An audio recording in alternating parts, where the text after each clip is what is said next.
क्या आप जानते हैं, एक समय भारत दुनिया की सबसे अमीर इकोनॉमी था, लेकिन फिर एक छोटी सी ब्रिटिश कंपनी आई और सिर्फ 200 सालों में भारत को इतना लूट लिया कि ब्रिटेन दुनिया की सबसे बड़ी ताकत बन गया।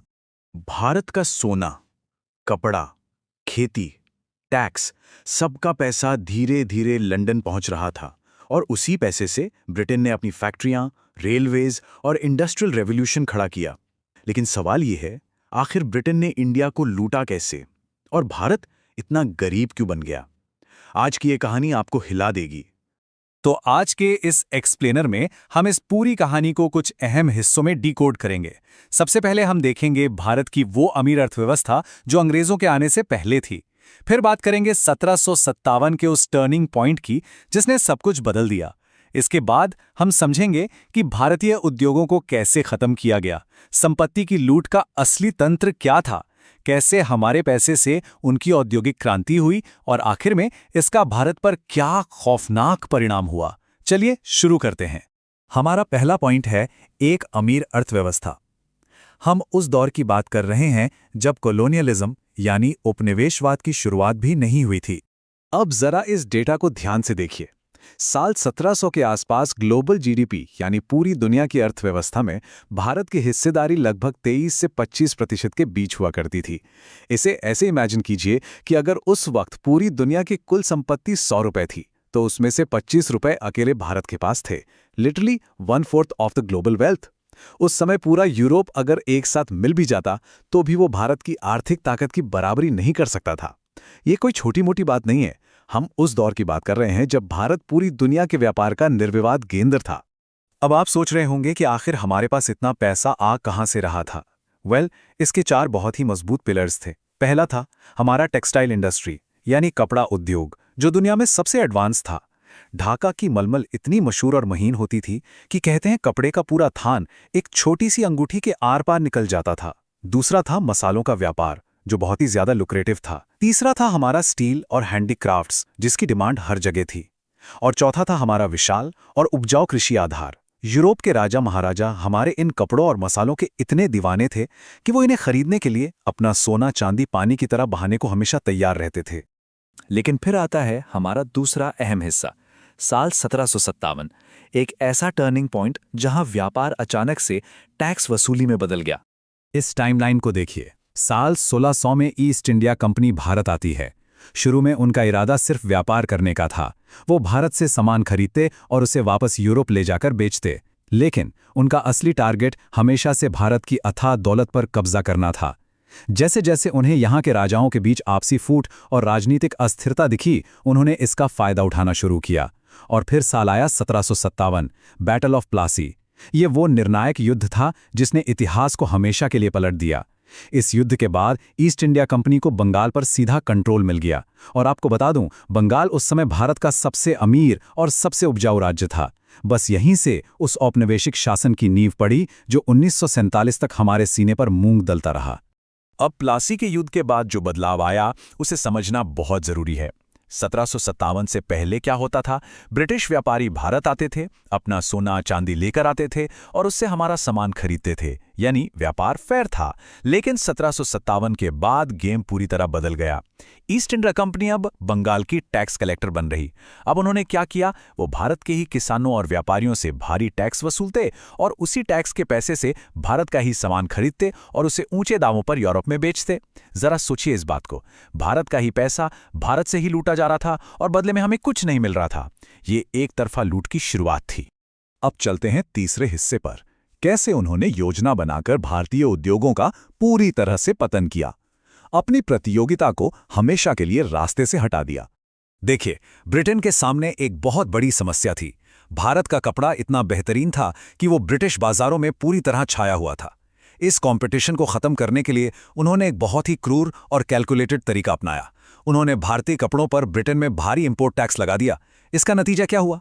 भारत का सामान वहां बहुत महंगा हो गया और कोई उसे खरीद नहीं पा रहा था। इसके ठीक उलट ब्रिटेन की फैक्ट्रियों में मशीनों से जो सस्ता कपड़ा बन रहा था, उसे बिना किसी टैक्स के भारत के बाजारों में डंप कर दिया गया। इन सस्ते और टैक्स फ्री कपड़ों ने हमारे लोकल मार्केट को पूरी तरह से निगल लिया। इस पूरी प्रोसेस का जो मानवीय नुकसान हुआ वो सच में रोंगटे खड़े कर देने वाला है। जो भारतीय बुनकर पीढ़ियों से अपने हुनर को निखारते आ रहे थे, वो रातों रात बेरोजगार हो गए। सदियों पुराने छोटे कारखाने और हस्तशिल्प उद्योग ताश के पत्तों की तरह ढह गए। लाखों लोगों की रोटी छिन गई। कुछ ऐतिहासिक दस्तावेजों में तो ये भी कहा जाता है कि मलमल बनाने वाले हमारे बेहतरीन बुनकरों के अंगूठे तक काट दिए गए थे, ताकि वो दोबारा कभी वैसा कपड़ा ना बुन सकें। अब इतिहासकार इस बात पर बहस कर सकते हैं कि यह घटना सचमुच घटी थी या यह सिर्फ ब्रिटिश क्रूरता को दर्शाने वाला एक सिंबल है। लेकिन एक बात तो तय है, इन नीतियों ने हमारी फलती फूलती टेक्सटाइल इंडस्ट्री को बहुत ही बेरहमी से कुचल कर रख दिया था। और यहां से शुरू होता है हमारा fourth point, drain of wealth, वो असली मैकेनिज्म जिसके जरिए भारत को एक एटीएम मशीन की तरह इस्तेमाल किया गया। इस पूरी भयानक लूट को दुनिया के सामने सबसे पहले एक्सपोज करने वाले इंसान थे महान भारतीय विचारक दादा भाई नौरोजी। उन्होंने एक बहुत ही फेमस थियरी दी जिसे हम ड्रेन ऑफ वेल्थ या संपत्ति के निष्कर्षण के नाम से जानते हैं। नौरोजी ने ब्रिटिश शासन के इस लूटने वाले सिस्टम को अन ब्रिटिश रूल का नाम दिया। उन्होंने पहली बार पूरी दुनिया को डेटा और फैक्ट्स के साथ बताया कि भाई भारत सिर्फ एक पॉलिटिकल कॉलोनी नहीं है, बल्कि इसे एक एटीएम की तरह इस्तेमाल किया जा रहा है, जिससे लगातार पैसा निकाला जा रहा है। भारत को अंदर ही अंदर पूरी तरह से खोखला किया जा रहा था। चलिए इस ड्रेन ऑफ वेल्थ के 4 मुख्य तरीकों को आराम से समझते हैं। पहला था हेवी टैक्सेशन, यानी भारी टैक्स। किसानों से इतनी बेरहमी से टैक्स वसूला जाता था कि चाहे देश में भयंकर अकाल ही क्यों न पड़ा हो, उन्हें टैक्स देना ही पड़ता था। दूसरा था रॉ मटेरियल, यानी कच्चे माल की लूट। हमारे कपास, नील और अफीम को कौड़ियों के भाव भारत से जबरदस्ती खरीदा जाता और ब्रिटेन भेज दिया जाता। तीसरा था कैप्टिव मार्केट। अब क्योंकि हमारी खुद की इंडस्ट्रीज तो उन्होंने तबाह कर दी थी, इसलिए हमें मजबूर किया गया कि हम ब्रिटेन से आने वाले महंगे और विदेशी सामान ही खरीदें। और चौथा, जो सुन के शायद आपको सबसे ज्यादा गुस्सा आएगा, वो था होम चार्जेस। ब्रिटिश अफसरों की लाखों की सैलरी, उनकी सेना का खर्च और यहां तक कि लंदन में बैठे ब्रिटिश सरकार के प्रशासन का खर्च भी हमारे ही टैक्स के पैसों से चुकाया जा रहा था। सोचिए जरा इस बात को। हमारा 5वां पॉइंट हमें बताता है कि इस लूटे गए पैसे का ब्रिटेन ने क्या किया। उन्होंने इससे अपनी औद्योगिक क्रांति यानी इंडस्ट्रियल रेवोल्यूशन को फंड करने में लगाया। इसी पैसे से ब्रिटेन में एक नए युग की शुरुआत हुई। वहां बड़ी बड़ी फैक्ट्रियां बनने लगी, मशीनें आईं और रेलवे का पूरा जाल बिछाया गया। लेकिन सच तो यह है कि किसी भी इंडस्ट्रियल रेवोल्यूशन के लिए 3 चीजें चाहिए होती हैं: पैसा, रॉ मटेरियल और तैयार सामान बेचने के लिए एक बहुत बड़ा मार्केट। और ब्रिटेन को ये तीनों चीजें भारत से बिल्कुल फ्री में मिल गईं। इस साइकिल को देखिए। पहले उन्होंने भारत से भारी टैक्स वसूला, उसी पैसे से भारत का कच्चा माल सस्ते में खरीदा, उस माल से ब्रिटेन की फैक्ट्रियों में प्रोडक्ट बनाए और फाइनली उसी सामान को वापस लाकर भारत के ही बाजारों में ऊंचे दामों पर बेच दिया। मतलब ब्रिटेन की पूरी औद्योगिक क्रांति का असली ईंधन भारत की दौलत ही थी। और अब आते हैं हम अपने आखिरी हिस्से पर। इस पूरी लूट का अंतिम परिणाम क्या हुआ? एक पूरी तरह से खोखली हो चुकी अर्थव्यवस्था। लगातार 200 सालों तक चलने वाली इस क्रूर नीति ने भारत को पूरी तरह तबाह कर दिया। गरीबी इतनी तेजी से बढ़ी कि लोग दाने दाने को मोहताज हो गए। देश में अकालों की झड़ी लग गई। और ये कोई नेचुरल अकाल नहीं थे, ये इसलिए थे क्योंकि किसानों को अब अनाज उगाने की जगह अंग्रेजों के फायदे के लिए नील और कपास जैसी कैश क्रॉप्स उगाने पर मजबूर किया जाता था। हमारे किसान पीढ़ियों तक ऐसे कर्ज के जाल में फंस गए जिससे वो कभी बाहर नहीं निकल पाए। और जो हमारे लोकल उद्योग थे, जो कभी पूरी दुनिया में अपनी चमक बिखेरते थे, वो पूरी तरह से मिट्टी में मिल गए। इस पूरी ऐतिहासिक त्रासदी का असली दर्द इन 2 आंकड़ों में साफ दिखाई देता है।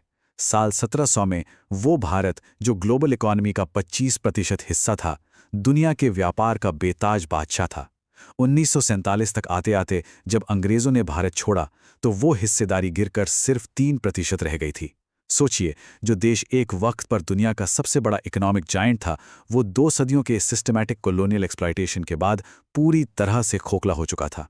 ये सिर्फ एक देश का दूसरे देश पर राज करना नहीं था, ये इतिहास का सबसे बड़ा वेल्थ ट्रांसफर था।